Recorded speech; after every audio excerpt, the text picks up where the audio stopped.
रुझान option buying के लिए कैसे हुआ? मैंने अपना ये सीखने का जर्नी स्टार्ट किया और फिर सीखने के बाद में जो है पूरे डिसिप्लिन के साथ अभी कंटिन्यू कर रहा हूँ। तो आप ऑप्शंस निफ्टी में करते हैं या बैंक निफ्टी में करते हैं? चाहे बैंक निफ्टी हो या निफ्टी हो, पैसे तो दोनों से ही मिलने वाले हैं। सपोर्ट और रेजिस्टेंस आप कैसे ड्रॉ करते हैं? कुछ पर्टिकुलर आपका क्राइटेरिया रहता है? हर दिन ऐसा नहीं हो सकता कि आप वहाँ पे ट्रेड लें और ट्रेड लेते ही मार्केट उतना मूव कर जाए। तो राहुल, इतना अच्छा डिसिप्लिन कैसे लाते हो? चाहे नुकसान हो या प्रॉफिट, मैं अपना डिसिप्लिन कभी नहीं तोड़ूंगा। ऑप्शंस ट्रेडिंग ने जो है ना कहीं वो दूसरा वाला जमीन भी बिकवा दिया। एसएल कितने पॉइंट का लेते हैं राहुल? 1:2 हमेशा मैं मेंटेन करता हूँ। अगर आपको प्रैक्टिस ही करना है तो आप छोटे क्वांटिटी से स्टार्ट कीजिए। आज समझ लो मुझे कुछ नहीं आता, तो आपको मुझे सिखाना है कि कल से मैं कैसे ट्रेड लूँगा।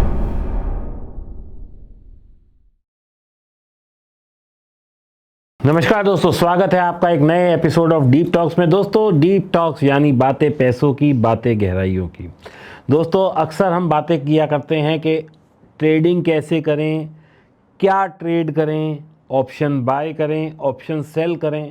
दोस्तों, मैं खुद एक ऑप्शन सेलर हूं, तो मैं ऑप्शन सेलिंग को ही प्रमोट करता हूं। लेकिन आज हमारे बीच में जो गेस्ट हैं दोस्तों, वो एक बहुत ही कुशल और माहिर ऑप्शन बायर हैं।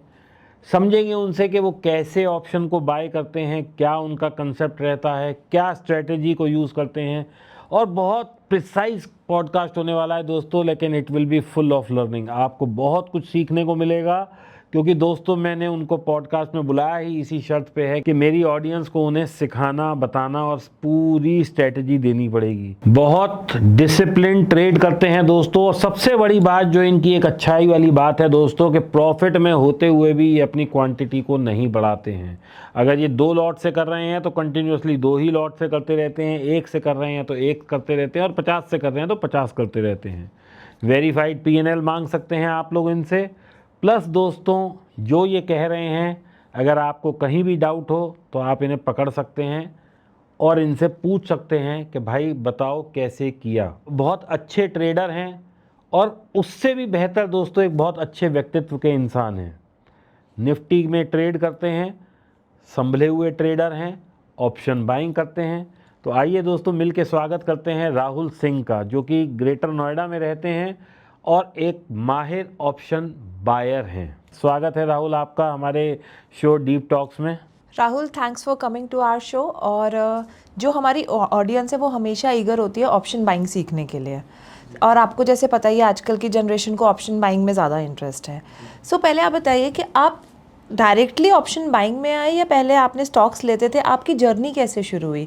क्योंकि मैंने ये आपका कहीं पढ़ा था कि आप जब शुरू में आए थे ऑप्शन में तो आप सिर्फ कॉल और पुट बाय करते थे, आपको थीटा, गामा, ग्रीक्स कुछ नहीं पता था।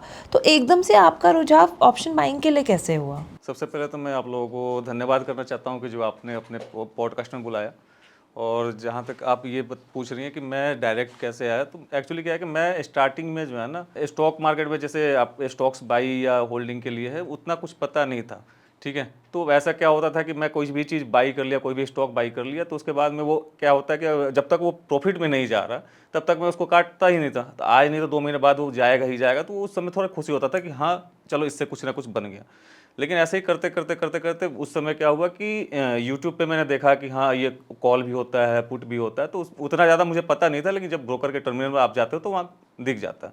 तो उसके बाद मैं इसमें भी करना शुरू किया। तो मैं देखा कि भाई वहाँ पे अगर 10,000 लगा रहा हूँ तो उससे 100-200 ही बना पा रहा हूँ। यहाँ पे अगर मैं 10,000 लगा रहा हूँ तो मिनटों में हज़ारों बन सकते हैं।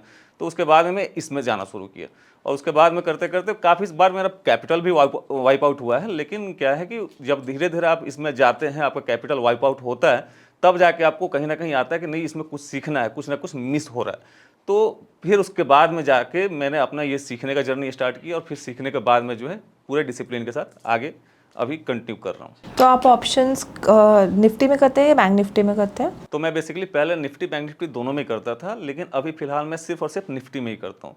क्योंकि क्या है कि चाहे बैंक निफ्टी हो या निफ्टी हो, पैसे तो दोनों से ही मिलने वाले हैं। और बैंक निफ्टी में कहीं ना कहीं वोलेटिलिटी ज़्यादा होता है, तो कहीं ना कहीं आपका रिस्क फैक्टर भी ज़्यादा होता है। जब आपको ज़्यादा यहाँ पे प्रॉफिट हो सकता है तो लॉसेस भी बड़े हो सकते हैं। तो इस वजह से मैं एक ही इंडाइसेस को पकड़ के और सिर्फ उसी में ट्रेड करता हूँ। तो निफ्टी में आप जब ट्रेड करते हैं तो आपके कितने पॉइंट्स आप कैप्चर कर पाते हैं पर डे?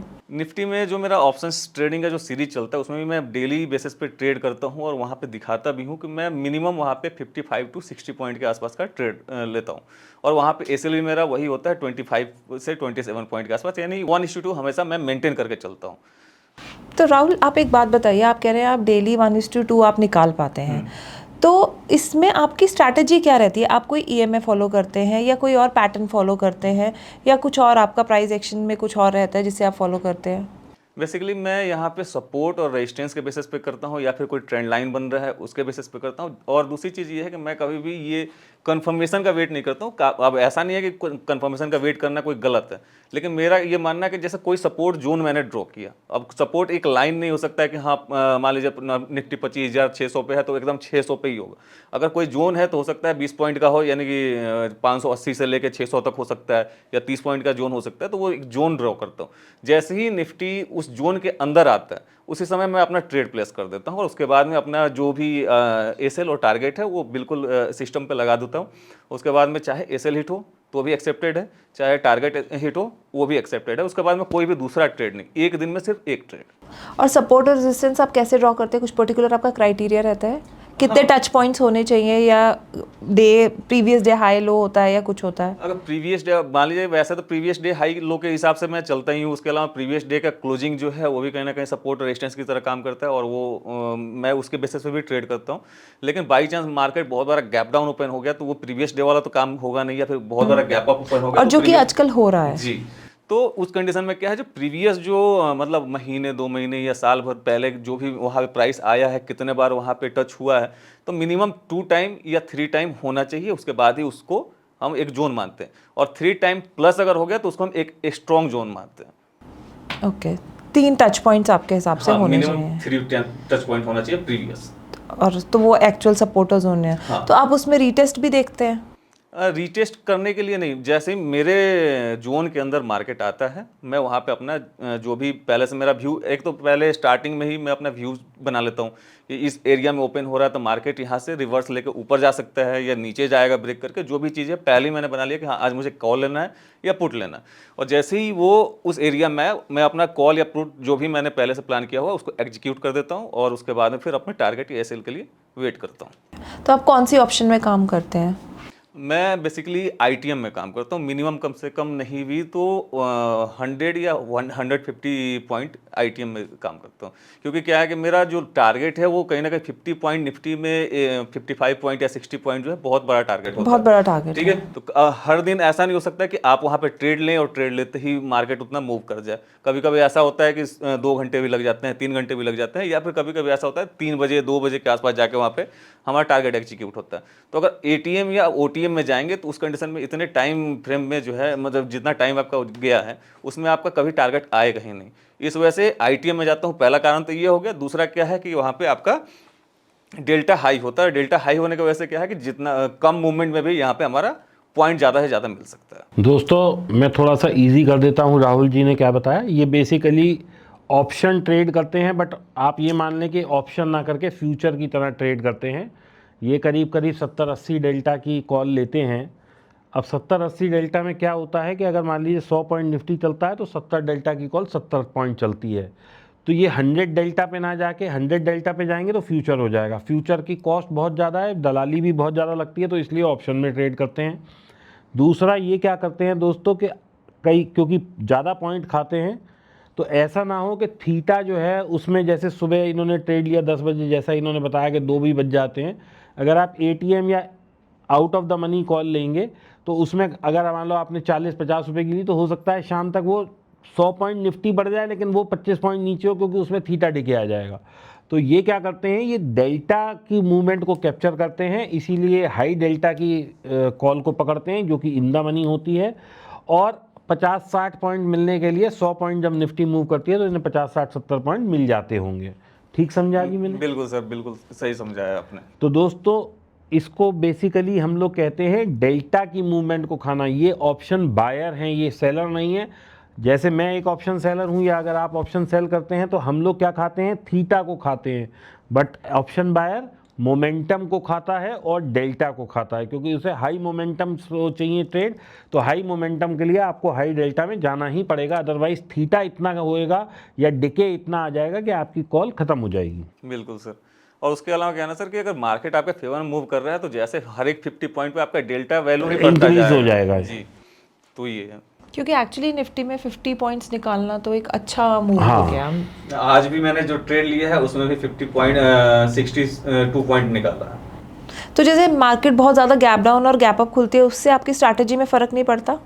देखिए उससे तो वैसे पड़ता है, लेकिन क्या है ना कि जैसे प्रीवियस सपोर्ट या रेजिस्टेंस जोन के अगर बीच में खुल मतलब उसी लेवल पर खुल रहा है तो उस कंडीशन में कोई ज़्यादा फर्क नहीं पड़ता है। लेकिन बाई चांस सपोर्ट जोन से 100 पॉइंट 200 पॉइंट ऊपर खुल रहा है, जैसे मान लीजिए 500 पॉइंट ऊपर रेजिस्टेंस है, नीचे सपोर्ट है, 500 पॉइंट का उसमें वेरिएशन, तो अगर बाई चांस बीच में ही खुल रहा है तो उस कंडीशन में क्या है कि वहाँ पे दिक्कतें होती हैं। लेकिन मैं कभी भी जल्दबाजी नहीं करता, मैं अपने सपोर्ट या रेजिस्टेंस लेवल पे आने का वेट करता हूँ, जब वो आएगा तो ही मैं ट्रेड लूँगा। और लोगों को जो है मेरे चैनल पर दिख जाएंगे सारे वीडियो, मैं यहाँ तक कि एक एक घंटा तक वेट करता हूँ कि मेरे लेवल पे आएगा तो ही मैं एग्जीक्यूट करूँगा, अदरवाइज नहीं करूँगा। तो राहुल, इतना अच्छा डिसिप्लिन कैसे लाते हो? मैम जब ठोकर खाते हैं ना, जब गलतियाँ होती हैं, जब ज़मीन बिक जाते हैं, उसके बाद डिसिप्लिन अपने आप आ जाता है। यहाँ नोएडा जैसे शहर में पहले मैंने एक ज़मीन खरीदा भी, घर भी बनाया, उसके बाद में फिर ज़मीन लिया, और यही ऑप्शंस ट्रेडिंग ने जो है ना कहीं ना कहीं वो दूसरा वाला ज़मीन भी बिकवा दिया था। उसके बाद में मैंने ये ठान लिया, चाहे नुकसान हो या प्रॉफिट, मैं अपना डिसिप्लिन कभी नहीं तोड़ूंगा। और उस दिन के बाद से लेकर आज तक कभी भी डिसिप्लिन नहीं तोड़ता हूँ, वो हर एक दिन के वीडियो में भी लोगों को दिख जाएगा। तो आप जैसे मान लीजिए 20 ट्रेडिंग सेशंस है, तो आपका विन रेट क्या रहता है स्ट्रैटेजी का? विन रेट लगभग मैम 60 to 65% के आसपास रहता है। और कभी कभी ऐसा भी होता है 4 दिन 5 दिन लगातार मेरा वहाँ पे टारगेट हिट हो रहा है, कभी कभी ऐसा भी होता है कि 3 दिन 4 दिन लगातार मेरा एसएल भी हिट होता है। और जो भी चीज़ें होता है, ऐसा नहीं कि मैं वहाँ पे प्रॉफिट हो रहा था मैं दिखा रहा हूँ, एसएल हो रहा तो नहीं दिखा रहा हूँ, हर एक चीज़ मैं अपने व्यूअर के सामने पेश करता हूँ। वैसे तो एसएल कितने पॉइंट का लेते हैं? अगर जैसे 60-62 पॉइंट आप कह रहे हैं मैं खा लेता हूँ, तो एसएल कितने पॉइंट का लेते हैं राहुल? वो भी 25 से 26 पॉइंट, मतलब 1:2 हमेशा मैं मेंटेन करता हूँ, चाहे वहाँ पे अगर 70 पॉइंट ले रहा हूँ। लेकिन ये है कि 60 पॉइंट्स अगर एबव का मेरा टारगेट है, जैसे किसी दिन मुझे लगा कि हाँ नहीं आज 100 पॉइंट मिल सकता है, तो मैं अपना टारगेट वहाँ पे बढ़ा सकता हूँ। लेकिन एसएल कभी भी मैं कम नहीं करता हूँ कि नहीं आज 20 पॉइंट ही लेना है, या फिर आज जो है अपना एक काम करते हैं। कितने बार ऐसा होता है ना सर कि जब एसएल के पास में मार्केट आता है तो आपको ये दिखने लगता है कि हाँ यहाँ पे एक रेजिस्टेंस है, थोड़ा सा और नीचे एक काम करते हैं, एसएल हटा के थोड़ा और नीचे कर लेते हैं, मतलब 5 पॉइंट ही तो बढ़ेगा, या फिर एसएल ही हटा देता है कि एक बार वहाँ से सपोर्ट लेकर ऊपर जाए। लेकिन मैं अभी कभी भी ऐसा नहीं करता हूँ, चाहे एसएल चला जाए कोई दिक्कत नहीं है, लेकिन मैं अपना एसएल को कभी नहीं छेड़ता हूँ। एक बार अगर 25 पॉइंट पे फिक्स हो गया तो फिक्स हो गया। मैं अपना टारगेट भले ही वहाँ पे 60 से 100 भी कर देता हूँ। कई बार लोगों को दिखा होगा 2-2 लॉट में जो है 15-15 हज़ार रुपये भी मैंने बना के दिखाया। और ये ऑप्शन सीरीज मैंने इसीलिए स्टार्ट किया था ताकि लोगों को ये पता चल सके कि भाई छोटे क्वांटिटी पे भी पैसा बनाया जा सकता है। कितने लोगों का ये होता है ना मिथ कि लोगों के पास में बड़े पैसे हैं, ज़्यादा पैसे हैं और ज़्यादा पैसे लगा के ज़्यादा पैसे बनाए जा सकते हैं, छोटे कैपिटल पर नहीं बनाए जा सकते। इसी चीज़ को दिखाने के लिए मैंने स्टार्ट किया था, ताकि जो व्यूअर है क्या होता है कि वो दूसरे का देख के और स्टार्टिंग में ही अपना पूरा का पूरा कैपिटल लगा देता है, और वो सारा कैपिटल ख़त्म। अब उस कैपिटल मतलब वो हो सकता है कि किसी से कर्ज लिया हो, या मतलब उधार लिया, मतलब वो लोन लिया हो, या कुछ भी कहीं से भी अरेंज किया हो, और उस कंडीशन में क्या होता है कि वो चला जाता है, उसके बाद में उसके पास कुछ नहीं बचता है। तो ये चीज़ मैंने दिखाना कि भाई अगर आपको प्रैक्टिस ही करना है तो आप छोटे क्वांटिटी से स्टार्ट कीजिए। ये चीज़ के लिए मैंने ये स्टार्ट किया था। तो आपके पास जैसे लाख रुपए हैं तो कितनी कैपिटल आप डिप्यूट कर देते हो ऑप्शन बाइंग अगर में? लाख रुपए मेरे पास है तो मैं ज़्यादा है ज़्यादा मैक्सिमम 4 से 5 लॉट ही वहाँ पे बाई करूँगा, इससे ज़्यादा नहीं इससे करेंगे? ज़्यादा नहीं। बिकॉज अगर अगला 4 दिन या 5 दिन मेरा एसएल ही जाता रहा तो छठे दिन मैं ट्रेड कैसे लूँगा? मुझे वो क्वांटिटी मेंटेन करके चलना है ना। जैसे मान लीजिए अगर आज वेडनेसडे है, आज प्रीमियम कहीं ना कहीं महंगा मिलेगा मुझे, तो आज मान लीजिए अगर 150 या 200 पॉइंट आईटीएम जाता हूँ तो वहाँ पे 350 रुपये के आसपास मिलेगा। उसके हिसाब से मैं अगर वहाँ पे 10 लॉट लेने जाऊँ तो ज़्यादा मेरे को देना पड़ेगा। तो उस कंडीशन में क्या है, मैं उतना ही क्वांटिटी मेंटेन करता हूँ, जो चाहे एक्सपायरी के दिन हो या फिर नॉन एक्सपायरी डे हो, हर दिन मैं उतना क्वान्टिटी बाई कर सकूँ। और आपका मंथली इनकम का सोर्स यही है ऑप्शन बाइंग? हाँ, नहीं सिर्फ यही नहीं है, इसके अलावा जो मेरा टैक्सेशन वगैरह का भी काम है उससे भी है, लेकिन अभी के रेट में मान लीजिए कि मेजर इनकम सोर्स यही है। राहुल, अब हम दोबारा से आते हैं स्ट्रेटेजी पे। जी, थोड़ा आसान शब्दों में मेरी ऑडियंस को ये बता दो कि कौन सी स्ट्रेटेजी यूज़ करते हो। और अगर आज समझ लो मुझे कुछ नहीं आता तो आपको मुझे सिखाना है कि कल से मैं कैसे ट्रेड लूँगा, आप मुझे ये बता दो सीधी सी बात। जैसे अगर मैं अपना ट्रेडिंग का बताऊं तो मैं बेसिकली सपोर्ट और रेजिस्टेंस के बेस पे ही ट्रेड लेता हूं और अब बहुत सारी ऑडियंस ऐसी होगी जिन्हें सपोर्ट रेजिस्टेंस निकालना नहीं आता, जी। तो उसका कोई इंडिकेटर है? एक्चुअली क्या है, प्रीवियस जो चाहे वो डे हो, चाहे एक हफ्ता पहले का हो या एक साल पहले का हो, अगर वो उस लेवल के आसपास में मार्केट पहले आया और रिटर्न चला गया, आया और रिटर्न चला गया, तो मैं जोन क्यों बोल रहा हूँ, जोन इसलिए बोल रहा हूँ कि पिछले मान लीजिए साल भर के अंदर उस लेवल पे मार्केट जब भी आया होगा तो एग्जैक्ट पॉइंट, जैसे मान लीजिए कि 25,600 है, तो एग्जैक्ट 25,600 से ही वापस नहीं गया होगा। एक बार हो सकता है कि 25,605 से वापस गया होगा, जब सेकेंड टाइम आया होगा तो 25,590 से वापस गया होगा, थर्ड टाइम आया होगा तो 25,580 से वापस गया होगा। तो वो 80 यानी जो सबसे लो लगाया था वो 80 वाला हो गया और जो सबसे हाई लगाया था 605 वाला हो गया, यानी कि 80 से लेके 605 तक का मेरा एक जोन हो गया। ठीक है, ये हो गया हमारा 25 पॉइंट का जोन। अब ये 25 पॉइंट के अंदर जैसे मान लीजिए कि 605 से इन किया, वो 600 पे भी हो सकता है या 600 से थोड़ा सा और नीचे जा सकता है, तो उस टाइम पे जैसे ही मार्केट जाता है मैं वहाँ पे ट्रेड एग्जीक्यूट करता हूँ। मैं वहाँ पे कंफर्मेशन का वेट नहीं करता हूँ सर कि यहाँ से आए, फिर यहाँ से ग्रीन कैंडल बनाए, फिर उसका हाई ब्रेक करे, उसके बाद में मैं ट्रेड लूँ। बिकॉज अगर मैं वहाँ पे ग्रीन कैंडल बना कर और हाई ब्रेक करने का वेट करूँगा ना, तो वहाँ पे मेरा 20-25 पॉइंट का एसएल वैसे ही बन जाएगा और सेकेंड टाइम अगर वो आता है तो मेरा एसएल ऑटोमेटिकली कटना ही कटना है। मतलब ऐसा नहीं है कि हर बार कटेगा, लेकिन वो अधिकतर टाइम हो जाता है। तो मैं मान लीजिए कि एसएल तो वैसे भी जाना है, कंफर्मेशन का वेट करेंगे उसके बाद भी, लेकिन कंफर्मेशन का वेट बगैर किया अगर मैंने वहाँ पे ट्रेड ले लिया तो क्या होता है, मेरा टारगेट जल्दी आने का चांसेस है, क्योंकि 60 पॉइंट अगर आपको कैप्चर करना है तो निफ्टी को कम से कम 100-120 पॉइंट मूव करना पड़ेगा। तो उस कंडीशन में क्या है कि मैं बिल्कुल बॉटम पे ही बाई करने की कोशिश करता हूँ। ऐसा नहीं है कि वहाँ पे हमेशा मेरा टारगेट ही आता है, चाहे वो एसएल जो है, चाहे आप कंफर्मेशन के बाद अगर लेते हैं आप ट्रेड, उसके बावजूद भी आपका एसएल जा सकता है। ठीक है, तो मैं वहाँ पे जैसे मेरे रेंज में आया मैं वहाँ पे ट्रेड लिया, उसके बाद में अगर फेवर में गया अपना टारगेट हिट हुआ, और फेवर में नहीं गया एसएल की तरफ गया तो अपना एसएल लेकर निकल जाते हैं। और क्या टाइम फ्रेम यूज़ करते हैं? टाइम फ्रेम मैम एक्चुअली अगर प्रीवियस डे के मतलब क्लोजिंग के अगर आसपास अगर ओपन हो रहा है तो मैं 9:15 पे ही, जैसे मार्केट ओपन होता है मैं विद इन अ मिनट मैं ट्रेड ले लेता हूँ।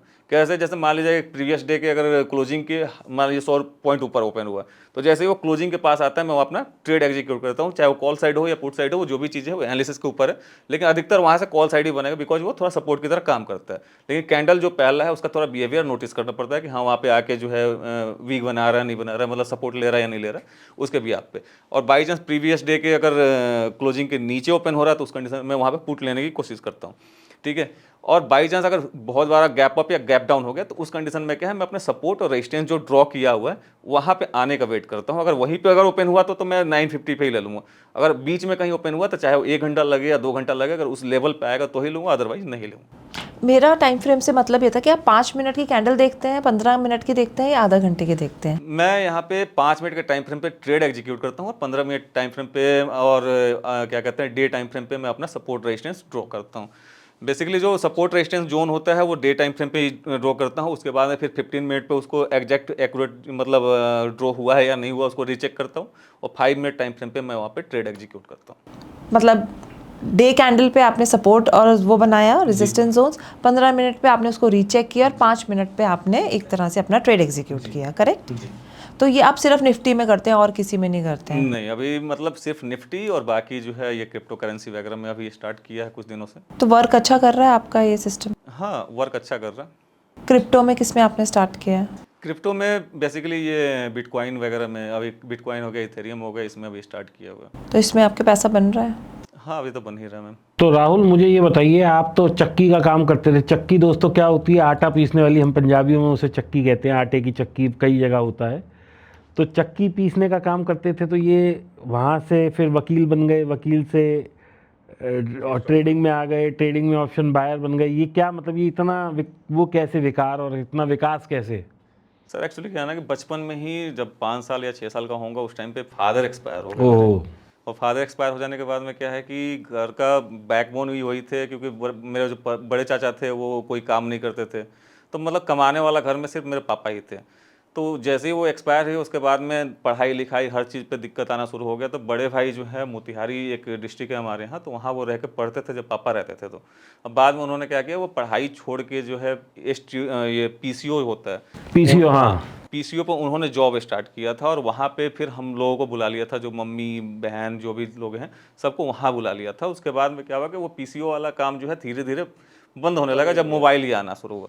तो उस टाइम पे मैं जब यही 12-13 साल के आसपास का होऊंगा, तो उस टाइम पे क्या हुआ कि मैं ये हमेशा दिमाग लगा रहा था कि भाई मैं भी कैसे पैसे कमा सकता हूँ, क्या कर सकता हूँ। तो एक मेरा दोस्त था, उसका आटा चक्की का जो पहला काम था उसका भाई करता था, बाद में वो एक्सपायर हो गया था, तो वो ऐसे ही पड़ा हुआ था। मैंने सोचा क्यों ना उसको रिनोवेट करा के फिर मैं उसको स्टार्ट करूँ, कुछ तो पैसे बनेंगे। तो इस तरीके से मैंने उसको स्टार्ट किया था, स्टार्ट भी किया। स्टार्ट करने के बाद में फिर क्या हुआ कि मैं ये भी देखना शुरू कर दिया था कि हाँ भाई ये आटा चक्की से कुछ प्रॉफिट। और मैं ये क्या है बेसिकली लोगों का आटा वगैरह नहीं पीसता था। मैं क्या करता था कि जैसे मेरे पास कुछ पैसे हुए, मैं बाहर से गेहूँ खरीदा, अगर 1 क्विंटल या 2 क्विंटल, क्योंकि उस समय इससे ज़्यादा पैसे नहीं थे मेरे पास, उसको पीसे और डायरेक्ट मैं दुकान पर सप्लाई, ठीक है, 50 पैसे 60 पैसे के आसपास का मार्जिन। तो उसके बाद में मैंने यही कैलकुलेशन लगाना शुरू कर दिया था कि हाँ इतना अगर पूरे मोतिहारी में मैं सप्लाई करना शुरू कर दूँ, ये करना शुरू कर दूँ। लेकिन बाद में फिर वही होता ना, किस्मत को कहीं और ही लेकर जाना था। तो जिसका आटा चक्की था उनको बेचना पड़ा और मेरे पास उतना पैसा था नहीं कि मैं लगा पाऊँ। उसके बाद में फिर यहाँ पे मैं नोएडा आ गया अपने जीजा दीदी के पास। और उसके बाद में धीरे धीरे फिर इधर क्या कहते हैं, एक सीए साहब थे सेक्टर 9 में, उनके पास कुछ दिन जॉब किया। उसके बाद में फिर अपना वो टैक्सेशन वाला ऑफिस स्टार्ट किया। और उसके बाद में वहीं पे एक क्लाइंट आया था, उससे मैंने देखा कि भाई क्या कर रहे हो, तो उससे करते करते मैंने सीखा और उसके बाद में फिर आपके सामने आए हुए हैं सर। तो राहुल, कितना टाइम हो गया ये स्टॉक मार्केट से जुड़े हुए? सर स्टॉक मार्केट से जुड़े हुए लगभग 8 साल के आसपास होने वाला है, लेकिन मतलब उतने मतलब 8-9 साल के आसपास होने वाला है। और 2020 2021 के बाद से जो है धीरे धीरे अब प्रॉफिट की तरफ आना शुरू हुआ, 2021 के बाद। तो 2008 साल हो गए, मतलब तो 2026 में हम बैठे हैं, तो 8 साल का मतलब हो गया 2019 से मतलब वैसे तो मैंने स्टार्ट किया था 2018 के आसपास, लेकिन वो फुल टाइम नहीं था। मतलब ये नहीं था, जैसे मान लीजिए मैं बताया ना, पहले मैं स्टॉक खरीद लिया, लॉस में जा रहा, छोड़ दिया, वो 2 महीने बाद प्रॉफिट में आया तो मैंने उसको सेल कर दिया। तो वो बेसिकली स्टॉक मार्केट नहीं था, इस तरीके से था कि हाँ बाई किया, लॉस हो रहा है, कोई बात नहीं, 6 महीने लगे, 6 महीने बाद हम उसको प्रॉफिट में ही निकालेंगे, इस तरीके से था 2-3 साल। उसके बाद में फिर ये ऑप्शंस की तरफ आया और उसके बाद में फिर ये 2021 के आसपास जो है हमारा ये जो भी चीज़ें थी, जैसे ज़मीन बिकना वगैरह वगैरह, वो सब कुछ हो चुका था। बहुत सारा नुकसान हो चुका था, यहाँ तक कि मेरा एक क्लाइंट का इनकम टैक्स का टैक्स जाना था, उसके भी चेक मैंने खुद क्लियर करा के उसको भी ऑप्शंस ट्रेडिंग में लगा दिया था। तो टोटल नुकसान कितना हो गया था राहुल? सर टोटल नुकसान जो है मेरा कम से कम नहीं भी होगा तो 40-45 लाख रुपए का। जिसमें जमीन भी बिक गई थी? जी सर, 40-45 लाख रुपए तो का। अब जमीन बन गई है या अभी नहीं बनी है? बन गई है सर। मतलब लॉस रिकवर हो गया है सारा? एक्चुअली क्या है कि घर तो मैंने अपना बना लिया था, वो दूसरे ज़मीन पे था, उसके जस्ट बगल वाला ज़मीन लिया था, तो वो ज़मीन बिक गई थी। लेकिन हाँ आज के डेट में उससे बड़ी ज़मीन पड़ी है मेरे पास, वैसे कोई दिक्कत नहीं है, सारे लॉसेस रिकवर होने के बाद। तो राहुल, घर वालों ने कहा नहीं कि ज़मीन बिक गई, अभी भी आप यही काम करना चाहते हो और कहीं और मूव नहीं करना चाहते? क्योंकि लोगों का एक मिथ रहता है कि अगर शेयर मार्केट में इतना पैसा गवा दिया तो अब छोड़ दो उसे। मैम एक्चुअली क्या है ना कि घर वाले ज़्यादा इंटरफेयर इसलिए नहीं करते हैं क्योंकि जब से मैंने अपना काम संभाला है तब से उनको दिख रहा है कि हाँ इसके पास में ग्रोथ ही है, मतलब नीचे नहीं आता है। जो भी करता है मतलब एक कदम अगर 2 कदम पीछे आता है तो अगला बार जब स्टेप उठाएगा तो 4 कदम आगे ही जाता है। तो इस वजह से घर वाले हमेशा मेरे सपोर्टिव ही रहे। दूसरा चीज़ ये है कि कोई मेरे फादर के या किसी और का पैसा नहीं है जो मैं डुबा रहा हूँ, ठीक है। जो भी पैसे मैंने डुबाए भी वो मेरे खुद के कमाए हुए थे, तो इस वजह से ज़्यादा कोई इंटरफेयर नहीं किया। और यहाँ तक कि वाइफ भी सपोर्ट ही करती रही कि नहीं एक दिन आप कर लोगे, एक ना एक दिन कर लोगे। और लास्ट में जब वो दिक्कत हुई थी, जब मैंने वो टैक्स का पैसा उठा के एफएनओ में गंवा दिया था, उस टाइम पे मेरे ऑफिस में पुलिस भी आ चुकी थी क्योंकि भाई उसका पैसा कहीं ना कहीं जाना था, इनकम टैक्स वालों का नोटिस आया हुआ था उसके पास में। तो उस समय मेरी वाइफ ने खुद बोला था ये ज़मीन किस काम के हैं जब आपको ही ऐसे मतलब टेंशन में देख रही हूँ, इसको निकाल के जिसका जिसका है डेप्ट उसको क्लियर कीजिए और उसके बाद में नई शुरुआत कीजिए। फिर मैंने वो निकाला था। फिर आपको लगा कि अब मैं जब भी करूँगा मुझे बहुत संभल के करना संभाल के करना है क्योंकि वो है। उसके बाद में क्या बचा मेरे पास घर, फिर घर बिक जाएगा क्या फ़ायदा। तो ये चीज़ें थी। तो उसके बाद में बिल्कुल मैं डिसिप्लिन हो गया, चाहे मेरा लॉस हो या प्रॉफिट हो, चाहे कुछ भी हो, मैं अपना जो रूल बनाया हूँ उसको कभी ब्रेक नहीं करूँगा। और उसके बाद से लेकर आज तक जो है, अब ऐसा नहीं कहूँगा कि मतलब हर टाइम ब्रेक नहीं करता हूँ, लेकिन हाँ ये है कि ज़्यादा से ज़्यादा 1% टाइम ही ऐसा होगा जब मैं ब्रेक करता हूँ, उसके अलावा 99% टाइम मैं हमेशा उसको फॉलो ही करता हूँ। तो दोस्तों समझने वाली बात क्या है कि कोई भी ट्रेडर हो, डिसिप्लिन, मैं दोबारा बोल रहा हूँ दोस्तों, एक ट्रेडर को सिर्फ मतलब 3 चीज़ें एक अच्छा ट्रेडर बनाती हैं, और वो चीज़ है दोस्तों डिसिप्लिन, डिसिप्लिन और डिसिप्लिन। ये चीज़ जितना जल्दी आप लोग समझ लेंगे उतना बेहतर है। नहीं तो दोस्तों लॉस तो ये मार्केट आपको खाने के लिए बैठे है, क्योंकि मार्केट इतना बड़ा है दोस्तों। आप अगर मान लीजिए आप 10,000 लेके बैठे हैं तो आपसे बड़ा बैठा है, आप 1 लाख लेके बैठे हैं तो आपसे बड़ा बैठा है, आप 1 करोड़ लेके बैठे हैं तो बड़ा बैठा है, आप 100 करोड़ लेके बैठे हैं तो आपसे बड़ा बैठा है, आप 1,000 करोड़ लेके बैठे हैं तो आपसे बड़ा है, आप 50,000 करोड़ लेके बैठे हैं तो भी आपसे बड़ा ट्रेडर है मार्केट में। तो समझने वाली बात यह है कि यहाँ छोटी मछली को बड़ी मछली खाने के लिए है, और यहाँ बड़ी बड़ी बड़ी बड़ी बहुत बड़ी बड़ी मछलियाँ हैं। तो दोस्तों संभल के करिए, जैसा मैं हर जगह बोलता ही हूँ कि स्टॉप लॉस मस्ट है, राहुल ने भी आपको बताया।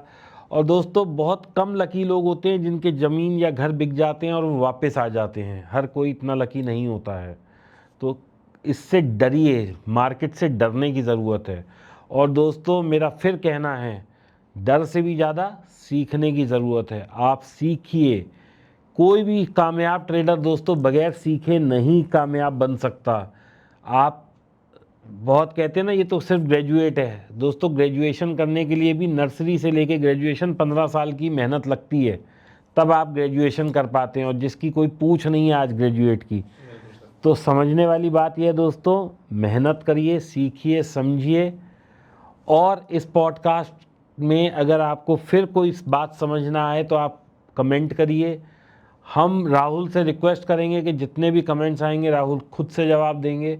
और यदि आप चाहेंगे कि राहुल को दोबारा बुलाया जाए तो आप लिख दीजिए राहुल अगेन, और हम राहुल को दोबारा भी बुला लेंगे आपके सवालों के साथ, आपकी रिक्वायरमेंट के हिसाब से। और यदि आप चाहते हो कि इनसे स्क्रीन पे समझे चार्ट के साथ, तो दोस्तों वो भी मुमकिन है, लेकिन उसके लिए आपको दोबारा एक मैसेज करना पड़ेगा राहुल अगेन, और वहाँ अगली बार बुला लेंगे दोस्तों, अगली बार स्क्रीन पे इनके साथ समझ के करा ही देंगे।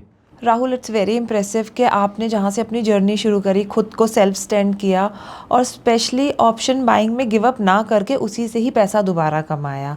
तो मैं होप करती हूँ कि इस पे अच्छे व्यूज़ आएँ, कमेंट्स आएँ, और हम आपको नेक्स्ट टाइम इनवाइट करें तो हम स्क्रीन पर प्रॉपर आपकी स्ट्रैटेजी समझाएंगे, जिसमें आप व्यूअर्स को भी पैसा कमाने का एक तरीका बताइए। बिल्कुल मैम, बिल्कुल बताएंगे, जब भी व्यूअर चाहे तब मैं यहाँ हाजिर हो जाऊँगा, कोई इशू नहीं है। Thank you so much Rahul, thanks for coming. Thank you.